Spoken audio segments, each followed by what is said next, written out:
Guys, welcome back to another episode of Always Making. We are joined by another talented artist here in our basement. We're going to have an awesome conversation, but before we do, like, comment, subscribe. It helps the show out quite a bit.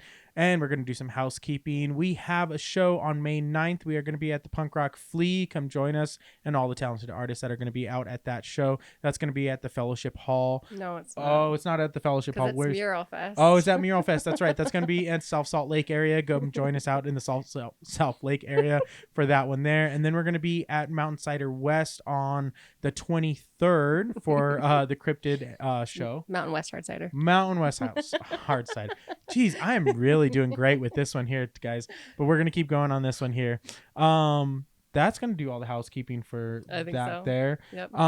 But we are going to get into the conversation. We are joined by Anne. I'm going to get this right. Quirky Clay Co. Look at that. Yay! I was having some trouble, guys, on that one. But Anne, thank you for joining us on this episode. Thank you for having me. I'm so excited. No problem. You are with us at the 111 Thread shop. I am, yeah. We've had a couple shows also in the past where we've just kind of not been able to cross paths quite. Yeah. But it's been exciting. We've been able to finally cross paths and be able to get you on the show. We like to get started on the show with how you got started with all of this. Was clay the first art medium you started with, or have you been talented in other ways before the clay? So actually, before I got into pottery, maybe, I don't know, it's probably a decade ago, I got really super into hand lettering and had a business called Quirky Calligrapher. Oh, okay. And I was doing a lot of hand lettering art, doing prints and stickers. It was mostly like pop culture, movie quotes or song lyrics I loved. And I wanted to turn those things into pieces of art that people could put on their walls. And I did that for probably 3 or 4 years. And then that sort of fizzled out. That entire time I was working full-time in tech. And I was, working full-time in tech up until about 1.5 years ago when I went into my pottery business full-time. But pottery actually, is a newer, hobby art form for me. I took a class about 3 years ago now with my best friend who convinced me to take a class with her. And I was like, that's a bucket list thing, like learning how to throw something on the wheel. And after like the second class, I was like, oh, this is my calling. That's awesome. I just totally fell in love with it and just threw myself into it. I started taking more classes. That Christmas, my partner got me a wheel and I just like took off. Yeah. When you say you threw yourself into it, like, your Instagram shows like you have a full studio in your like house place, like you've got a full kiln, you've got everything like set up now, like, and like what in 2024 you decided to go full time, quit your full-time job, and this is everything for you now. Yeah, it is, which is scary. Yeah. It's a super scary thing to do, especially walking away from like a really solid career and really good pay. And I'm like, let's see what I can do. Last year was kind of my first full year, full time. And so mostly what I focused on was just trying to get myself out there. I think I went to about 50 markets last year. Wow. And just, I'm not doing that again. But yeah, just like, I was like, I just gotta, try my best and see what sticks. And it's been great so far. I'm in 3 storefronts now, including 111 Threads, and doing markets, selling online, doing workshops. Like, I'm just kind of spreading out as much as I can. Yeah. What was okay? Well, before we even get into that part of the conversation here, I want to let's go back to childhood of everything. It was a dark and stormy day in 1984. So you had the choice of a tech career, but did you know when you were younger that you were going to be go towards the arts? Is that like one of the things? Yeah, did you I mean, always know? I was always an artist. Okay. And my dad was also an artist. He he was a fine artist, like oil painter, Okay. and basically a graphic designer almost his entire career. And so I sort of grew up around creativity. The smell of his art markers still lingers in my brain. But I loved art growing up, but I think especially as millennials, it was very programmed into us that like you can't make money doing that. Yeah. And so it was always like I'll have my hobbies. I loved to sew. I got into cosplay for a really long time. I did special effects makeup for a while. Like I was working in a field that was really not all that creative, but spending every spare minute I had, you know, trying to work on fun projects and do things creatively and try to find ways to make money doing it. I was like, if I could do this for my job, I would be so happy. Yeah. And now here you are. Yeah. I'm exhausted, but I'm happy. I mean, I think we all are, right? Yeah. So at that point now, like the lettering, you took a good chunk of that like time figuring that out and then made the decision to go clay.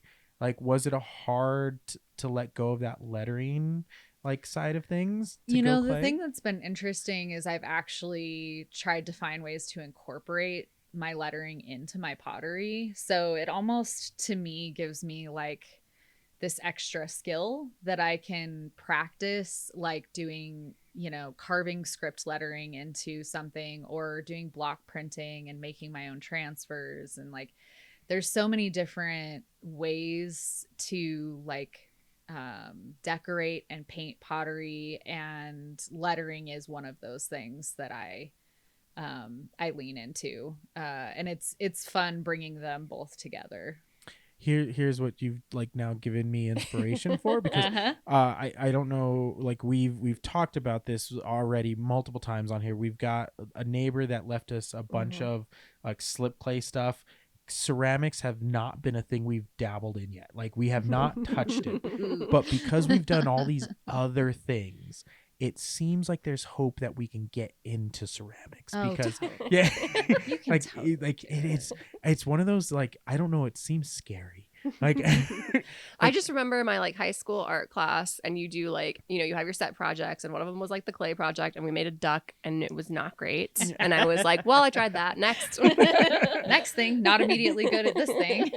But I have like gone down the rabbit hole on Facebook Market looking at kilns, and I'm like almost bought a couple used ones, and I'm like, we have an oven that has the like 240 plug down here. I can get a kiln, plug it in down here, take the oven out, and I'm like, it's possible. And now you kind of give me this inspiration that maybe, and we've had other clay people on the podcast now, and I'm like, maybe, but then now you're telling me you've got lettering background, and I could potentially put this whole like all this other stuff we do on Derek, your dinosaur skulls on mugs. I know, right? See? But okay, sidetrack.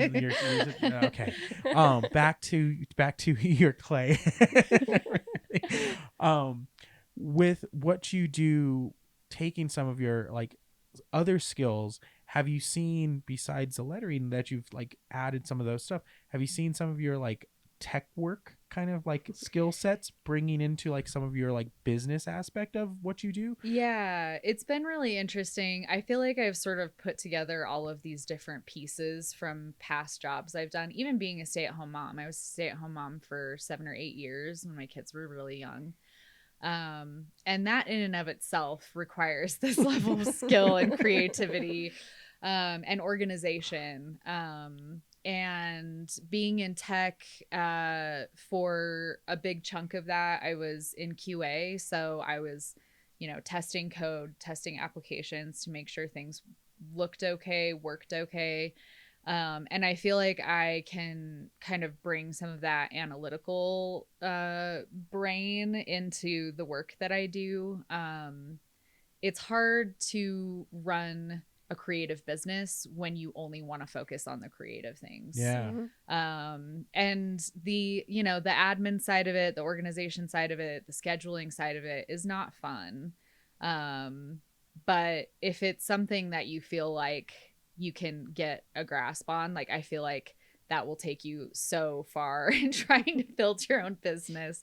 Because if you're just focused on the art, it's not like a if you make it, they will come sort of thing. It is true. Like when we're talking about like running our own business, we have to kind of use both sides of the brain, right? Like you have to be that analytical side of things. You have to be that creative side of things, especially if we want to take the business side of it to that next level. Like we all want to be creative. Like if we can just sit here, draw, if we could just make like the ceramics all day long and not have to worry about the money side of things, like it'd be great. But like we also have to like buy our supplies, right? Like we pay bills, like pay the bills. Like the kiln, we were talking before, the kiln is very expensive on the electricity bill. Yeah. Like, Well, and even just buying one is an investment in and of itself, you know.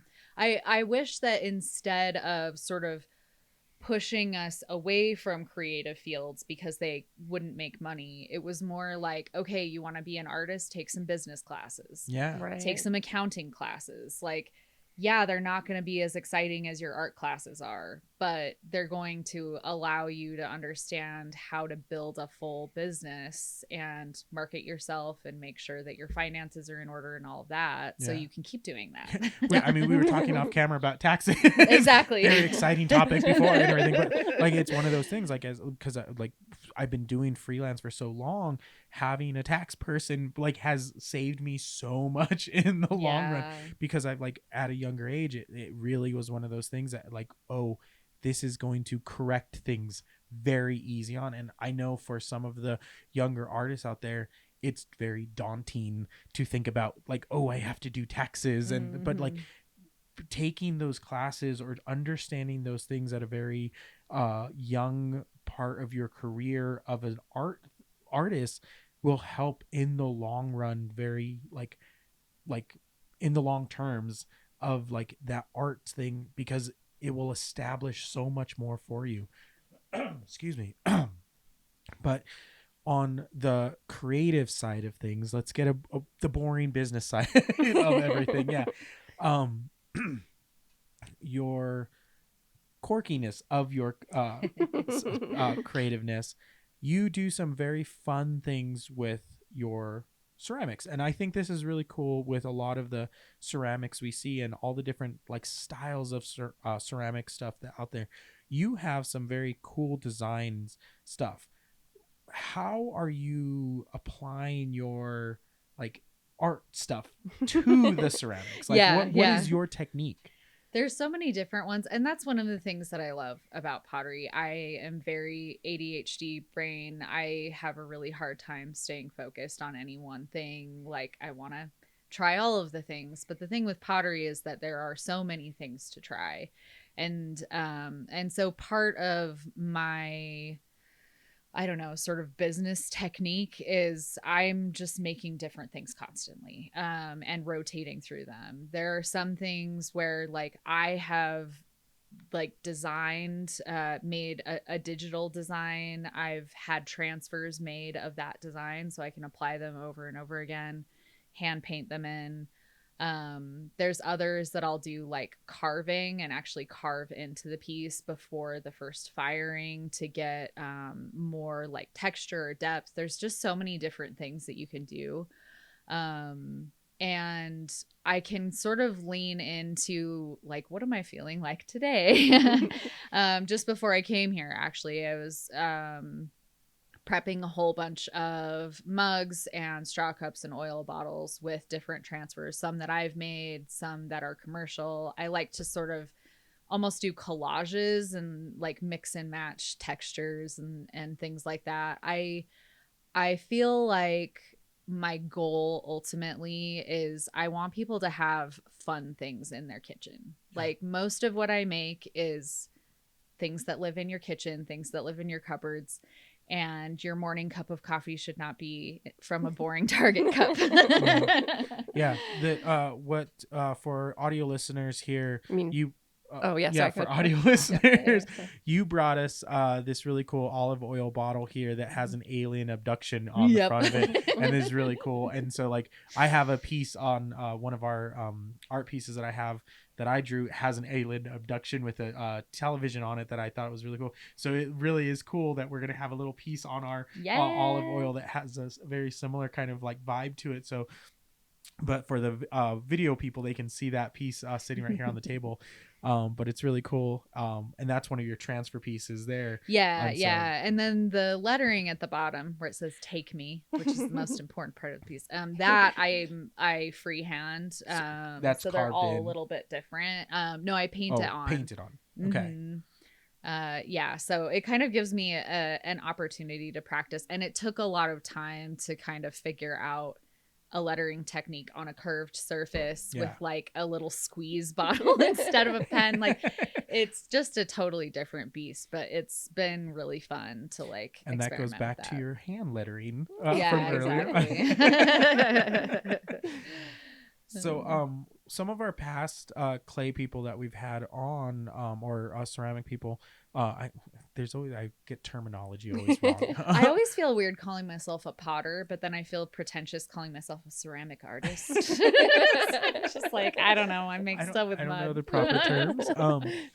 But for the business aspect of it, how many like pieces are you making? Are you making pieces daily for what you're doing? Are you like batching? Because I know you have to like put them in the kiln, they have to bake, they have to do the process. So what is your like process for your workflow? Yeah, it's definitely taken me a while to get down like a routine or sort of a schedule for how I make pieces in batches. But essentially, like, I will have throwing day and sit down and say, like, today I'm gonna do 15 mugs and 18 oil bottles and 6 bowls or something like that, and I have my checklist of things, and basically my work for that day is just get everything thrown. And that's usually like the most physically demanding day, but it's also, I don't know, I think it's the most enjoyable because I can just sort of check out, like we were talking about earlier. Like, you just get in a groove, you got your music on, or I put a movie on that I've seen a million times, so I don't actually have to watch it. I can just watch it in my mind.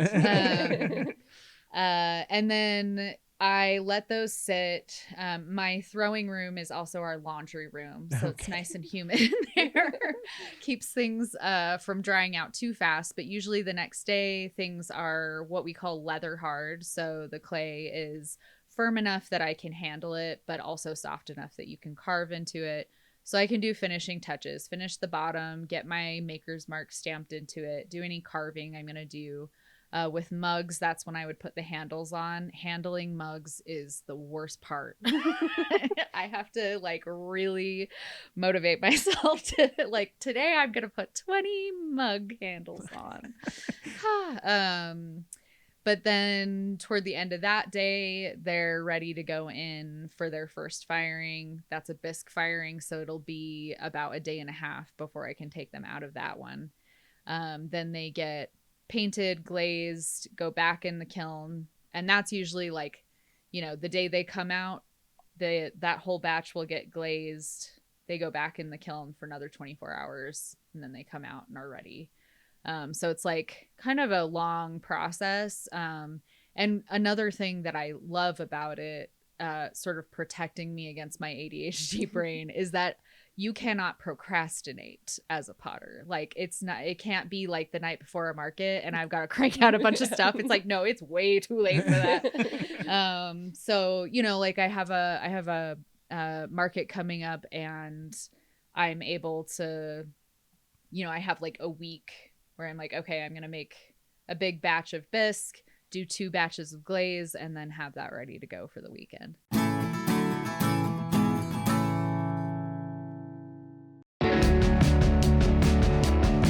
Hi guys, it's Acadia from 111 Threads. Yeah, that new shop in Sugar House, a place where you can find alterations, clothing repair, upcycled fashion, and tons of local artists. Come in Wednesday to Saturday, 11 to 7 p.m. at 1956 South, 1100 East, across from the Sugar House Post Office. You can also apply to be a vendor, check alterations bookings, and more on 111threads.com. Be sure to check us out on our Instagram at 111.threads. Thanks for supporting local artists, and I'll see you in the shop soon. We'll get back to the episode real quick, but in case you haven't heard yet, we started a Patreon to help support the podcast with 2-tier options to choose from. We're telling you this because we're starting a new segment on the show where we're taking questions from our patrons and answering them right here with our guest. This will be available for both paid and free members, so head over to patreon.com/steadfastrebels to sign up and support the show, or follow the links in the description. Now back to the show.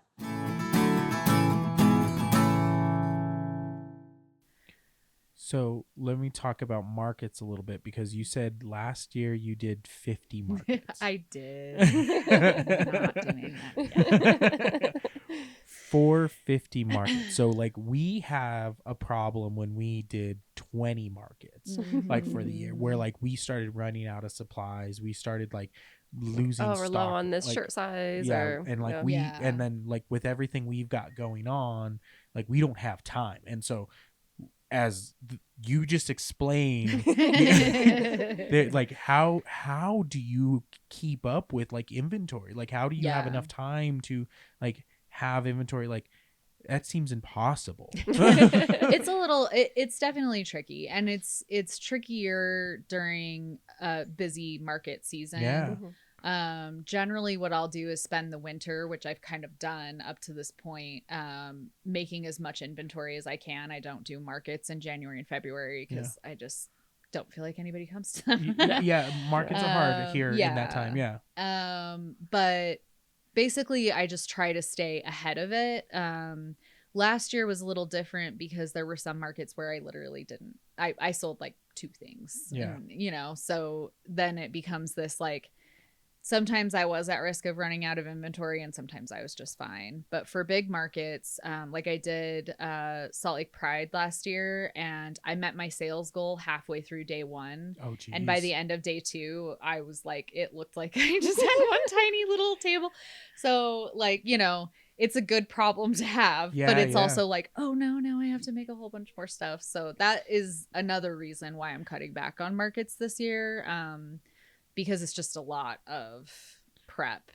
For a big market, it'll be, probably 4 to 6 weeks of me just making inventory for that market. Wow. So kind of a good learning curve, doing 50 markets and going, okay, maybe too much. Yes. Too much, but also a really good learning experience. Yeah. Like I said, I have these spreadsheets of data now, and this kind of goes back to the business part of it. Like, keep track of what you sell. Keep track of what items are popular, because I can now sit down and be like, okay, these are like the top 4 items that sell consistently. I tried a few new ones, those all bombed, so we're just scrapping those. Like, it gives you so much information, as well as how much did you make at each market. And now I can go through, and when market applications come up, I can check and say, how much did I make it that last year? I'm not guaranteed to make that much this year. Yeah. But if it's something like, a small market where I made $80, I'm like, I'm not going to do that again. Like, it just gives you some data to sort of plan for the next year. Yeah, we have a similar kind of deal where like, okay, these markets we did okay at, these markets we did great at. And then we also have the vibe check also of certain markets. Yeah, that's a good one. there's like certain markets where we go, we didn't do great at it, but we really do like the people at this market. We really did like the crowd, or what, they had great music, they had great things. You know what? Let's just go do it and hang out. Like, and also because you never them. know. Yeah, and you also never know. Like, maybe last year was a slow year, but like maybe it's building momentum, and this year might even do better. Like, who knows? So it's like, we always feel like it's like worth it sometimes to give like a good market another shot and be like, let's try it again this year and see. But it is one of those like, keeping the data, like making sure it's like we don't do the best job of like what sells good, what doesn't sell, because it's one of those things where we have so much. Like we have a lot of variety of pieces. And so like we kind of like make our stuff and like, oh, it's sold out kind of thing. And we're like, okay, like what make things more. are we? More. Yeah, exactly. Like, what are we making more of? And it's like, and then like, it's also like the way we do a lot of our stuff. It's like, some of it's upcycled stuff. Some of it's like, oh, we got this supply of things, we don't have that anymore kind of thing. So it's like a lot of like one of one, or maybe like a handful. So it's a weird mixed bag of some of the stuff we get, and some of the stuff it's like, oh, we got it on sale, so we can't get it the same price, so we can't offer it the same way. So it's a weird mixed bag of like some of the stuff we do. So it's a hard sometimes analytics in the way we do this stuff. But because we make it all ourselves in the same way, we can kind of play around with how we do some of those things. But keeping the data is like really important for that kind of thing. And so that's a huge, again, business side of things is always not always the fun part, but it is a huge helpful side of things. So this year, market wise, 40 markets? Is that like I have put a limit on myself. I get to apply for 2 markets a month. Once I get accepted to two markets for that month, no more. Okay, so like kind of cutting down in half maybe. then. Yeah. And I'm trying to like balance that out by I do some like sip and paint workshops. I started doing more like private workshops for businesses and groups, and that's always fun. Wow, man, you like were in my head. I was going to workshops next because that's what I want to talk about next. Okay. So there's that. I also my partner happens to be a brilliant software engineer and built me my own website, so I'm trying to like push online sales, mostly pre-orders, because again, I can't have a whole bunch of inventory just sitting around on hand, especially when I go to markets and things like that. And then trying to get into more retail shops. I really have enjoyed the retail spaces I've been at. It gives me an opportunity to meet a lot of other vendors and you know, other people, and that's been really fun too. Yeah, this is like for us this year also is like one of those things we've like last year we did a few central checkout options for us, and that was really like a eye opener for like, oh, we can kind of just leave stuff somewhere, and it was like, oh, this is kind of a cool thing. And so but also figuring out like what does sell without us being in the booth to sell it to people, right? Versus like what we kind of like, oh, maybe this does better in our booth versus like we talk people into this one. It is a very interesting thing, like what sells when we're around, what's not. And like because our online sales are so different than what's in person, and then what's when we're not there, what sells is so different, because like t-shirts sell when we're not around, t-shirts sell when we're around, t-shirts don't sell as popular. Which you think would be the opposite, because like when people are in the booth we can be like, oh, like we can show you the shirt and you can try it on and like hold it up, and it's like there's too much pressure. I guess maybe. And then online, like all of our like cosplay stuff and like Renaissance stuff and all the stuff like Christy makes sells, like we can't keep that's stuff primarily in stock. what Like I sell. but like that's what primarily is online. So it's a weird mix, and so it's great. We have all this variety of things we can offer, but it's so like, okay, we're just gonna do it all. Like and that's the thing is I feel like so much of it is just try it. Try it and see how it goes. Do you have a new design idea? Try it out. See how it goes. What is before we get into the workshop talk kind of thing, what is your like biggest seller for you? Is it mugs, or is that mugs? Yeah, mugs. I also do like straw tumblers. So they're like travel tumblers, but they come with a glass straw, so you can have cold or hot drinks in them. And those I didn't start making until I think June of last year. And last year alone, I sold like 300 of them. Oh, like, wow. They just are really super popular.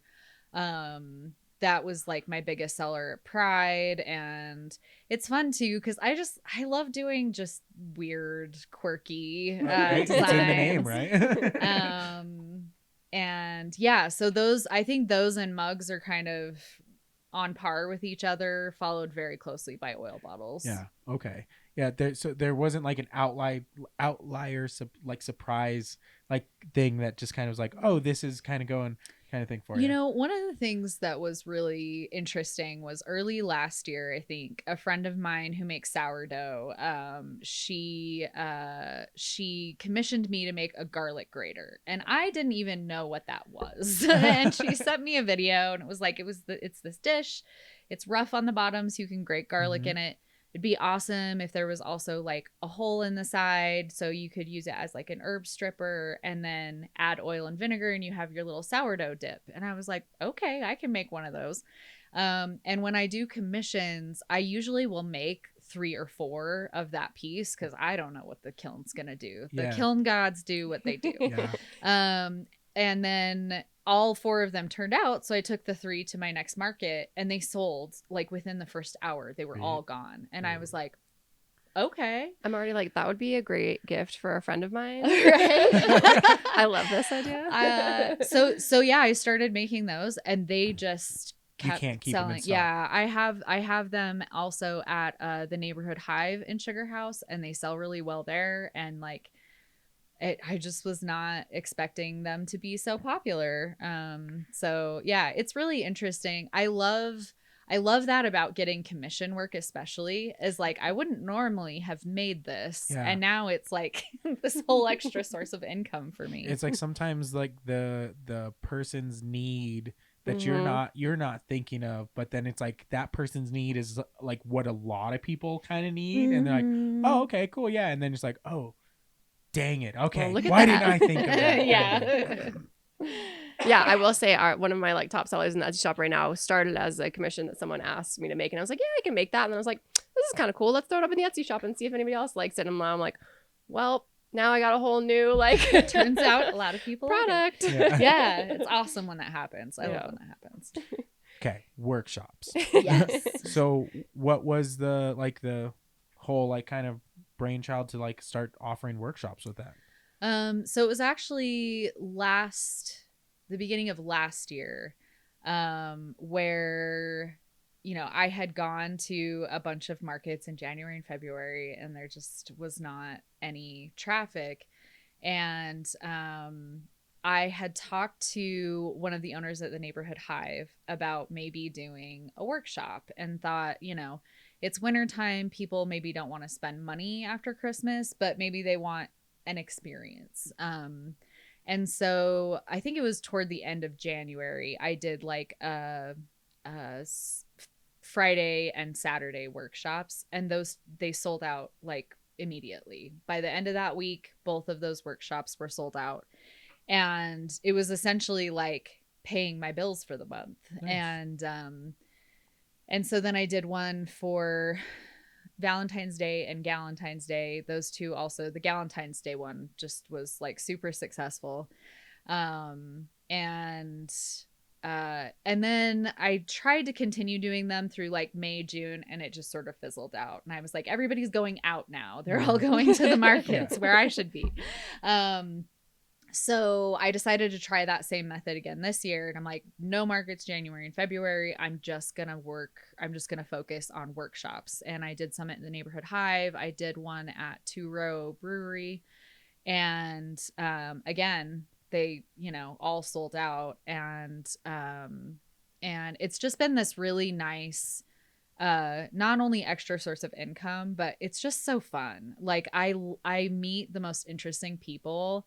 And it's usually like groups of friends who are coming. And so I get to hear all the hot goss,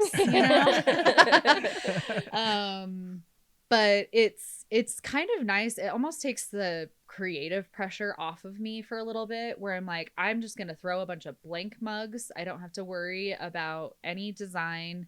I get to take them to a workshop, watch people be just ridiculously creative. Even people who are like, I'm not creative at all. And then they make these beautiful works of art. And then, I go home, glaze them, bring them back, and they get to pick them up. And they've just been so great. I really like doing workshops. So at your workshops, how do they work? Are they Is it kind of like a color me mine kind of situation? Yeah, it's like a paint and sip kind of thing. So they're pieces that have already gone through their first firing. So they're bisque fired. And I bring a whole bunch of, they're called underglazes. So they're basically like, they almost act like acrylic paint. And where you paint them on, it stays. It's not like drippy, gloppy glaze. And so people can paint designs, lots of like landscapes. And I try to bring a lot of different tools too. So when people are like, I can't, I'm not going to like paint anything realistic. Like, here's some really cool tape. You can make some geometric designs and try it's some fun. stuff out and just be creative. Yeah. So that's very cool. And so you've offered those 2 years now, and that's been pretty successful. So seems like it's going to be a yearly thing now for you. Yeah. Well, and I've also started offering private workshops for like birthdays or private events. And I actually got to do one last month with a scuba diving group. So that was interesting. Underwater? We were painting mugs under the water. No, I would be terrified. That's very cool.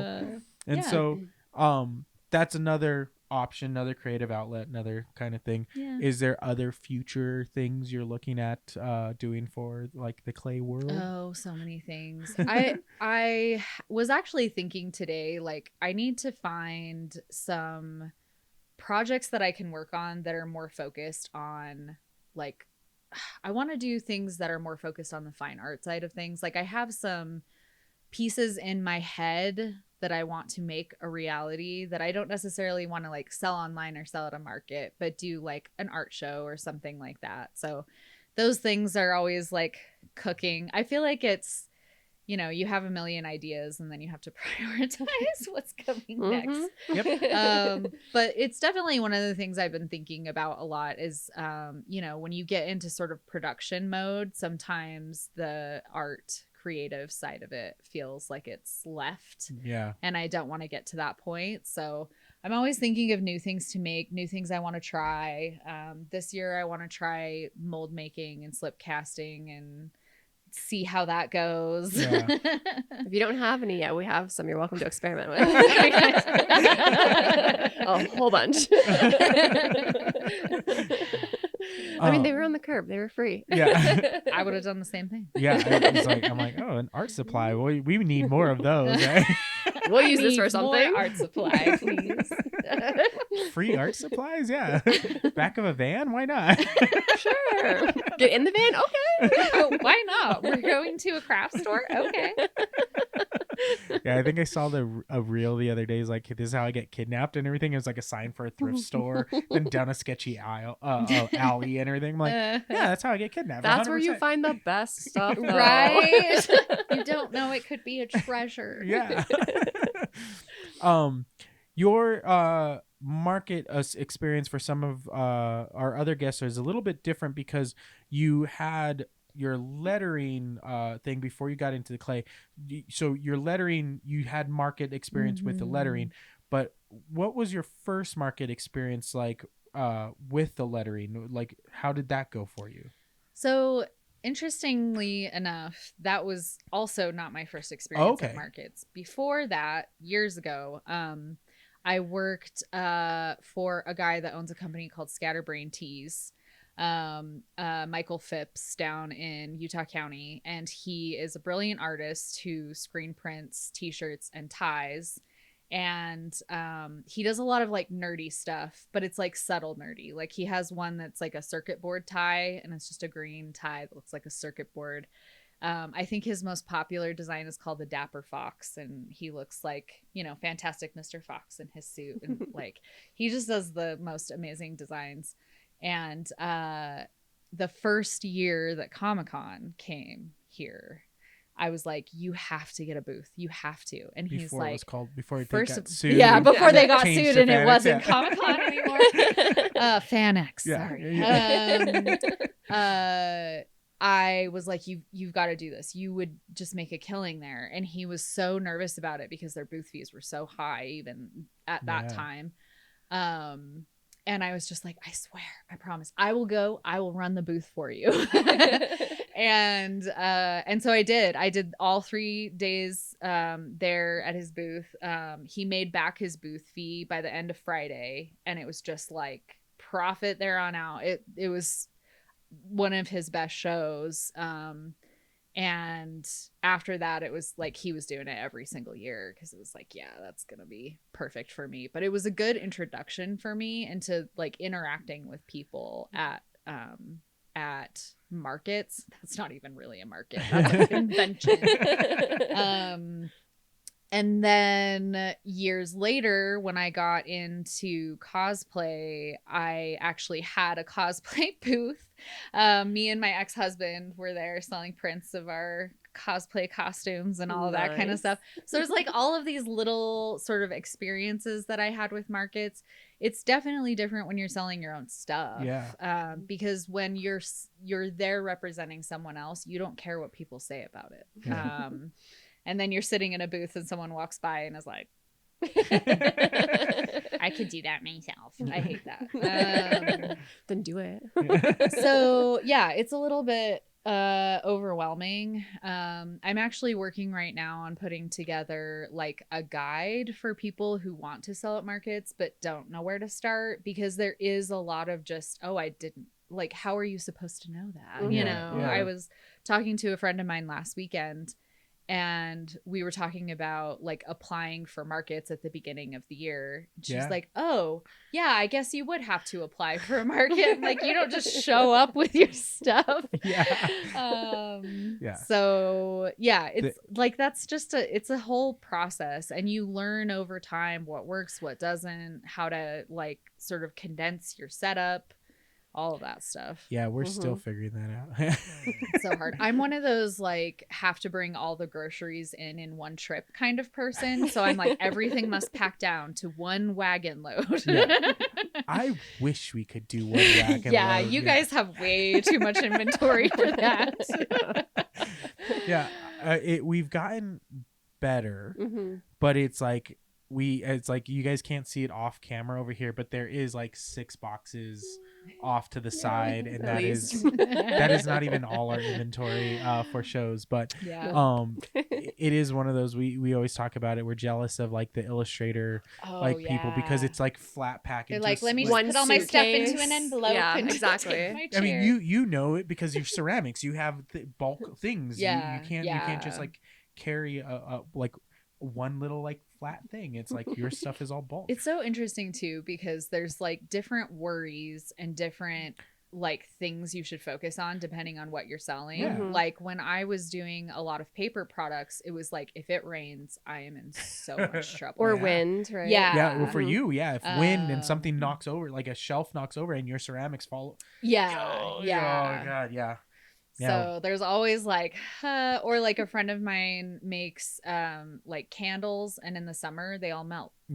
So it's like, either you don't do markets in the summer, or you find out a way to keep your candles from melting. I've got a cooler that we are looking at doing a little AC system that blows for us just to keep us cool. But I'm like thinking, like, my head, like, could you air condition your entire booth? As soon as you like said that, I'm like, oh man, for like candles, I'm like, oh, you would want like a couple of like AC like cooler systems, like DIY things, just to blow on. I mean, the middle of hot summer, your booth would be popular. Now I'm picturing the like clear rubber flap over the front of it that people just walk into the like when you're walking into the refrigeration section at Costco, and you're just like, I'm like, oh, everyone would want to be in that booth. Totally. Not a bad idea. You'd be like charging people to get in, and that's how you make your money. You'd sell so much stuff and then spend all of your money on however much it costs you to power that to run an AC in the middle of summer outside. Ours, like, way I'm like looking at ours and everything, it's all powered by our Ryobi battery packs and everything. So it's like, love it. I mean, you don't have to have like, you don't have to pay for bring a whole bunch of charged batteries. Exactly. But from where you're at, from your paper stuff to now your clay stuff, Karen, are you all fitting it in a wagon, or is it most of the time? It depends. If I'm at a market that is inside, or if I've got a single table, that's one trip. But if I've got a tent, no. Oh, okay. I was really gonna be really impressed. Like, how on earth are you doing that? I have been trying to. I want to find the perfect wagon that will fit through narrow doorways, but that I can just stack all the way up. Okay, so we all just need a TARDIS. That's basically right. So there is the perfect wagon. There actually is. It's called a rock and roller. It is actually, because we have a smaller version of it, but it comes from the production world and everything. We use them on sets all the time, but they fold down super small. It's like a dolly setup, but they actually can come in 2 layers, and they're not super expensive. But we use them to carry our cameras, and so we have one for all our stuff, but they fold out to be like either a flat dolly, or you can use them as like a stand-up dolly. but you can have 2 layers on them. Love it. And but that is the perfect wagon. Yeah. Yeah, and I will everything. say when I did like a booth for like our SOS stuff, I did it all in one load because I was like, I'm not going back and forth by myself because Derek wasn't there to help us set up, and I was like, I'm doing this in one trip, and it held it all But together. they have them in different sizes, but they are actually super skinny, and they fit like the Costco totes, like side by side or long ways. But like you can literally stack up. Some of them get up to like 500 pounds of like weight carry. Wow, that's and then rad. they have the options to put like a second shelf on them, so you can. So they do have the perfect Rock and wagon. roller. Yeah, and so it's I'll like have to look our that up. like it, like, but it's like rock and roll, like because they're meant for gig, Yeah. Like live yeah. production. like live production stuff. And they like their like small one that we have starts at $100, which is like the craziest awesome price. And it's like a small. So I most of love those when you wagons can are. like cheat the system just by finding something that's like this obscure thing people use in this other field, and you're like, this is exactly what I need, and you're gonna charge me $300 Yeah. for the same thing. Yeah. Well, so we would use it. It actually we'd carry it around with us because the first one I found, we actually fit it into a check-in bag. That's why I found it. It fit into a check-in bag when we would travel for video production, and it was like perfect because I'm like, I need all of our camera gear to go with us. It fit into our check-in bag and all of our other camera gear with it. So when we got somewhere, I didn't have to like find, and not all of our camera gear, everything we fit. Like, I think it was like we took like 10 cameras, all our tripods, all our lights, everything. And then like the 3 people that were carrying all of it, all of it went onto the dolly. And then we were rolling around the airport, and everyone's looking at us like, how are you carrying all of it? Like, where are you gonna put that on the Yeah, plane? like, I think if you go back to my Instagram like 10 years ago, I have like all of our gear loaded, laid out in our like studio, and it like all packed into like 3 people's like backpacks, carry on, and check-in bags. In like, I like had the perfect system to do like 3 different like setups like when our production, and like one of those carts was in our system because, and like as soon as I'm like, we like, I didn't have it anymore, got one for when we were like doing our stuff here. I'm like, we need a rock and roller cart. It's like, it was like, we need one of these, but they have different sizes. But that is like the perfect wagon, like cart setup and everything for it. Hot tip, everybody. Yeah, hot tip, guys. But like, I've seen other people at like shows with them at the, because of the different sizes and everything. Yeah. But that is like the perfect wagon. I got off on a tangent, but yeah. But now we know what the perfect wagon is. that is the perfect wagon. But I was gonna say, I want to get back, because what does your inventory look like for like a regular show for you? Because you're saying single table, but like when you have I guess a tent size, how many like pieces are you taking to a show? I think probably, depending on the size of the show, I'm probably taking around 60 or 70 pieces. Okay, so you're still taking quite a bit of pieces. Yeah, so, okay. I should own stock in bubble wrap at this Yeah. point. I'm like, the next time we move, I can pack the kitchen in 5 minutes. But yeah, I basically like wrap everything in bubble wrap and then just stack them in bins. Yeah. They're heavy, but Yeah. So that this is like, it takes me about an hour and a half, 2 hours to like set up our booth. Mhm. Like you say, you can pack in about five minutes. Oh Okay. man, I can set up my booth in like 40 minutes. Probably. So about like, if you got an hour setup time, you pretty much are ready to go. Yeah. Kind of thing. Okay. So I have a hard time sometimes with markets that are like, we start at 11. You have to be here at 8 a.m. I'm like, man. why? Yeah. Like if it's like, if there's like 2 hours before a show, I'm like, I want the full 2 hours just so I can take my time, go through the motions and everything. Go around and say hi to your friends. Yeah, I don't get time just to go around and say hi, 'cause I need the 2 Derek hours likes just to like put everything like, to out. take- and so set You it have to up. judge Yeah, like yeah. 500 different times. It's like, Well, we like change our booth setup like every show. but Yeah. it's like because it's like Christy usually is like, I go solo, set it all up. Christy comes later with the kid a little bit later, kind of thing, because it's like, oh, she's gonna do her nap. I'm like, okay, fine, that's just what it is at this point, kind of thing. But it's like, I need the extra little bit of time, just like, okay, I'm gonna pull this one out. I was like, oh, I gotta set this one up. I gotta zip tie this. I gotta do that. Like, it's just, but it's like, for all those pieces, pull them all out, get them all set up. Like, that's impressive for being like under an hour and everything. It's like, yeah, I mean, there's so much that I don't have to deal with that you guys do. Like the people who are dealing with like the big clothes racks all the time, I'm like, bless you. I would throw it against the wall at some point. They're like trying to take them out into the parking lot and they keep falling apart. I've seen some people literally just like pull them off the hanger and just right into their cars, and then it's like Well, right in. And I was Taylor, like, right, for her tie-dye would like literally like just leave everything on the hangers and just have big stacks. And so she would like set up, she had this set up for her racks, and would literally just like pull stacks of clothes out of the car and Hang them up. like directly onto the rack. And I was like, you got it down, girl. I've seen some of the same vintage sellers. It's like they roll them out, pull them out of the car, hang them all up, roll them to the booth, and they're good. I'm like, well, that's the like, thing okay. is I feel like, you know, when you do enough of them, you just get into this groove. And, Yeah. you know, the first, I think one of the first big markets that I did when I started my pottery business was the Avenue Street Fair. And I was so excited to get into it. And by the end of the day, I was like bawling, putting stuff in the car, looking at my partner. I can't do this. I don't think I could do this. Because it was just like, I don't know what I'm doing yet. I don't have a system. So I'm taking like 6 trips back to the car. And I've got my 45-pound weights you've got to have on all of the legs. And like, I don't know. It just, I think, can feel really overwhelming at first. And then it just becomes your job. yeah, yeah. You dial in your system, you figure it out. Yeah. Yeah.